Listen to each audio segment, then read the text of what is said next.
Необычную находку сделали строители во время работ по реконструкции Крутицкой набережной в Москве. Буквально под проезжей частью неожиданно образовался провал. После его расчистки перед изумленными рабочими предстали какие-то сводчатые подземные помещения. Причем глубина их залегания была достаточно внушительной. Подземные помещения вплотную примыкали к зданию центральной канализационной насосной станции, построенной в конце XIX века. Здание очень красивое, со своей необычной историей и архитектурными традициями. Крутицкая набережная начинается от Новоспасского моста. Это последняя транзитная автомобильная набережная на левом берегу Москва-реки. Названа набережная в честь Крутицкого подворья, которое расположено на высоком берегу. Начинается набережная с первой насосной канализационной станции Москвы, построенной в 1898 году промышленником, архитектором, немцем по национальности Вильгельмом Эдуардовичем Максимилианом Хёппером, известным в России под именем Максима Карловича Гепнера. Сейчас мы находимся в районе Крутицкой набережной, рядом со зданием насосной станции, в конце 19 века построенной архитектором Гепнером. И вот здесь как раз при реконструкции, точнее при расширении дорожного полотна, здесь будет набережная к 2022 году, как нам обещают, неожиданно вскрылся подземный объект. А в настоящий момент, как нам сказал инженер, данный объект будет исследоваться специалистами по культурному наследию.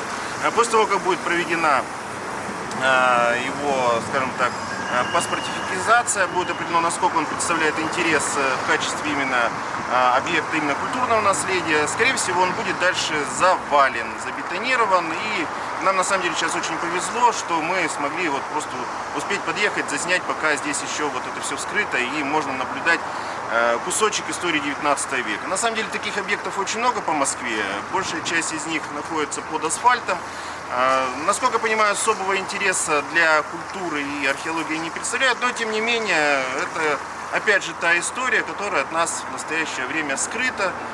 Постройки станции выполнены в краснокирпичном стиле, без штукатурки, с декором из кирпича, оформлена башенками, декоративными бойницами, пилястрами и карнизами. Здания, построенные в таком стиле, были и красивыми, и практичными. За счет высокого качества производимого в те времена кирпича стены не требовали ремонта более 100 лет. В комплексе зданий до сих пор размещаются службы управления канализацией Мосводоканала.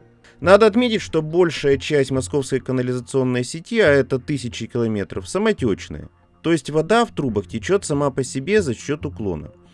Трубы эти проложены в большинстве своем с использованием естественного уклона местности.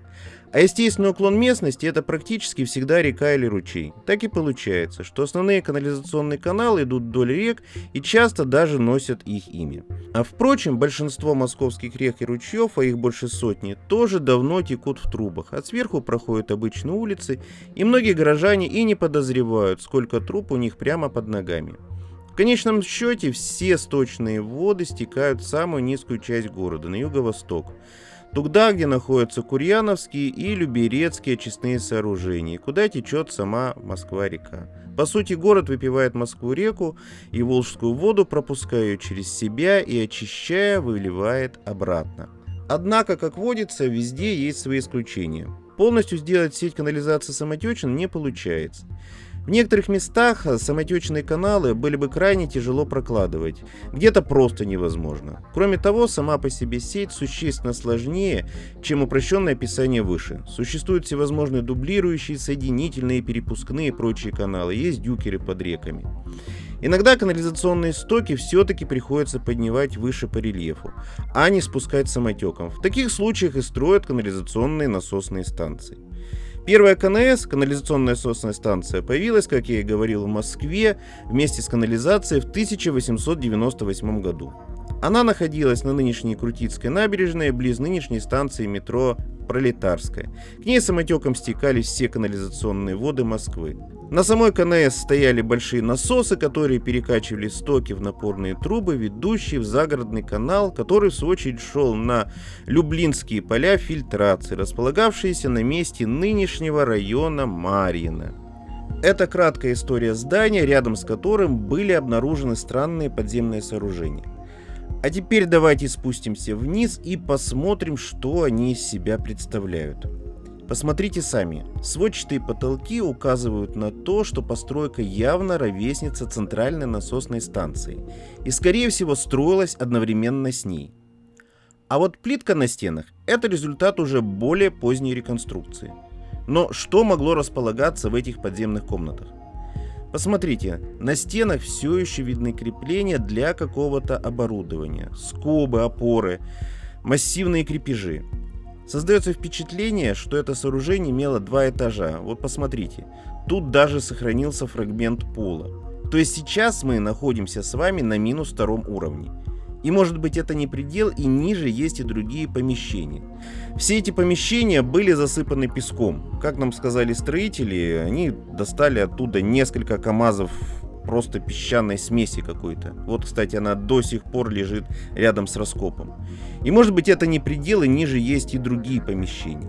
Но что странно, раскопанный строительный проход не ведет в сторону здания центральной насосной станции. Очень странное подземное помещение, назначение которого пока сложно определить. Я решил отправиться в музей воды, расположенный в соседнем здании, надеясь получить там ответы на мои вопросы. Кстати, настоятельно рекомендую вам посетить этот музей. Собранные в нем экспонаты великолепно расширяют кругозор и открывают многие неизвестные ранее странички истории Московской водопроводной сети. Ну, по крайней мере, они ранее были неизвестны для меня. Многие тайны подземных коммуникаций перестают быть тайнами, когда видишь документы, схемы, планы и методы строительства, применявшиеся с начала 17-18 веков. Это действительно интересно. Ну и, конечно, я не смог обойти вниманием выставленные в экспозициях различные виды кирпичей разных эпох.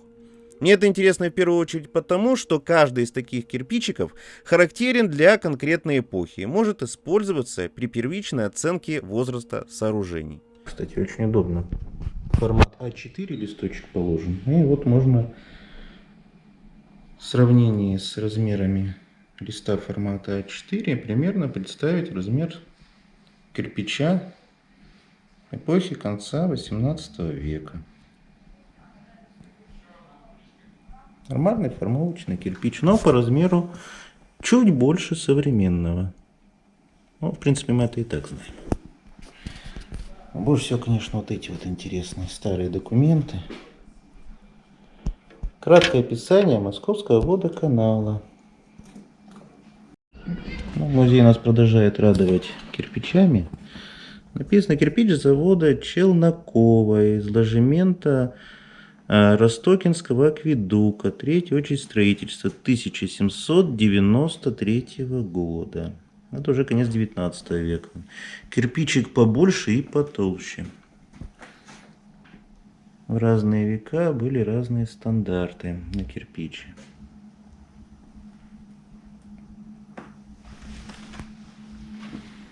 И видим уже здесь маркировку завода-изготовителя.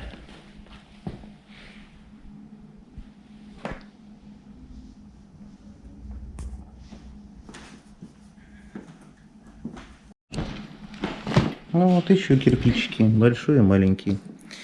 Кирпич найден при раскопке Старолюберецкого акведука в 2020 году. Возраст неизвестен, но, по крайней мере, есть на нем маркировки. И вот кирпич-малыш найден при конструкции забора главной насосной станции в 2016 году. Вот такие вот миленькие кирпичики были. Ну, может быть, даже облицовочный. Потому что размер-то у него, ну, совсем нестандартный.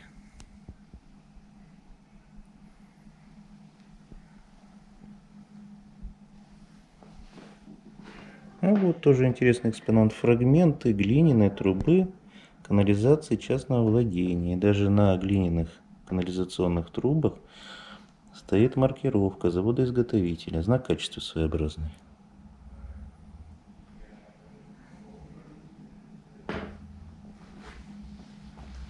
В конечном итоге мне удалось пообщаться с архивариусом музея. Естественно, они знали о раскопках.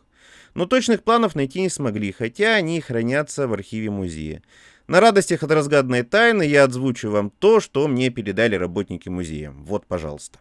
Работники музея подсказали нам, что это может быть за объект. Скорее всего, здесь начинался коллектор, который шел под Москва-рекой в сторону Люблинских аэрационных полей.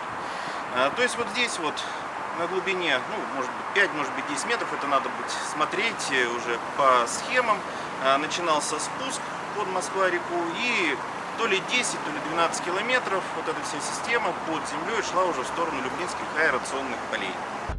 Но что-то все равно не стыковалось. Ну никак не походили эти подземные помещения на вход в коллектор, который должен был проходить под Москва-рекой. И тогда я снова решил засесть за анализ доступных архивов.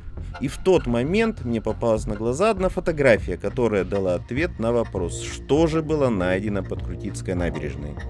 Но об этом я расскажу вам в следующей части. Оставайтесь с нами, дальше будет интересно. С вами был Николай Субботин и канал Протоистория.